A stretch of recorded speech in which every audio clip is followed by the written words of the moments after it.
अगर आप भी सोच रहे हो कि आप भी बीपीओ में से डेटा एनालिटिक्स या फिर डेटा साइंस जैसे फील्ड में जाना चाहते हो, तो आपको सबसे पहले एसक्यूएल और पाइथन पे सबसे पहले ज़्यादा फोकस करना चाहिए। तो जैसे अगर आप एक नॉन टेक्निकल बैकग्राउंड से हो और आप सोच रहे हो कि मैं आईटी में जाने के लिए मुझे क्या सीखना चाहिए या फिर मुझे क्या करना चाहिए, तो देखो भाई, सबसे पहले एक बात समझ लो कि आपको आईटी में जाने के लिए अच्छा स्कोप होता है।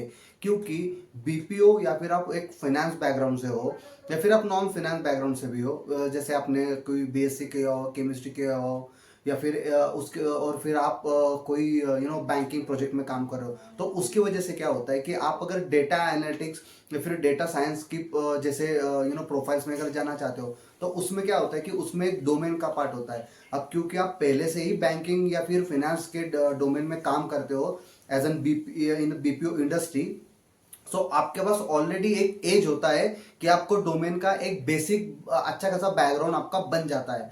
तो अगर आप इस पे अगर आप SQL, Python, power BI, Tableau, इन जैसे अगर टूल सीख लेते हो, इन जैसे अगर लैंग्वेज यहाँ पे सीख लेते हो, तो आपको बहुत इजीली डेटा एनालिटिक्स में आप जा सकते हो या फिर आप डेटा साइंस में भी जा सकते हो।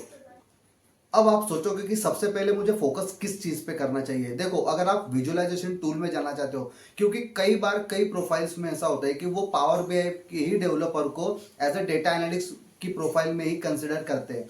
तो अगर आप सीखना चाहते हो तो आई वुड सजेस्ट कि सबसे पहले आप एसक्यूएल और पाइथन से शुरू करो। एसक्यूएल और पाइथन से शुरू करने, क्योंकि ये दोनों easy easy to learn language है। आप अगर 2 से 4 महीने अगर इसको अच्छे से डेडिकेटेडली दे दोगे, तो आप आराम से दो पाइथन और एसक्यूएल दोनों सीख सकते हो। उसके बाद आप विजुअलाइजेशन टूल में या तो टैबलू सीखिए या फिर आप पावर बीआई सीखिए। लेकिन आप पावर बीआई सीखिए क्योंकि पावर बीआई इजी है अंडरस्टैंडिंग में, और पावर बीआई इजी है कंपेयर टू टैबलू।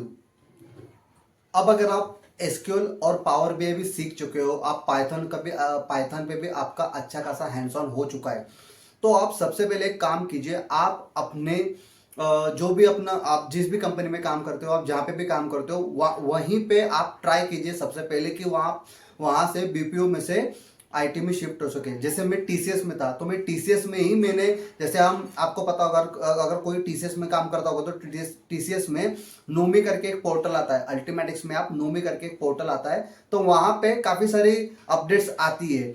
जॉब के रिलेटेड भी अपडेट्स आती है, प्रोफाइल के रिलेटेड अपडेट्स आती है, और कहीं पे किसी चीज़ की ओपनिंग है उसके रिलेटेड की भी वहाँ पे पोस्ट टीसीएस वाले डालते रहते हैं, टीसीएस के मैनेजर है फिर एचआर। तो आप वहाँ से चेक कीजिए, आप वहाँ से लोगों को रीच करना शुरू कीजिए।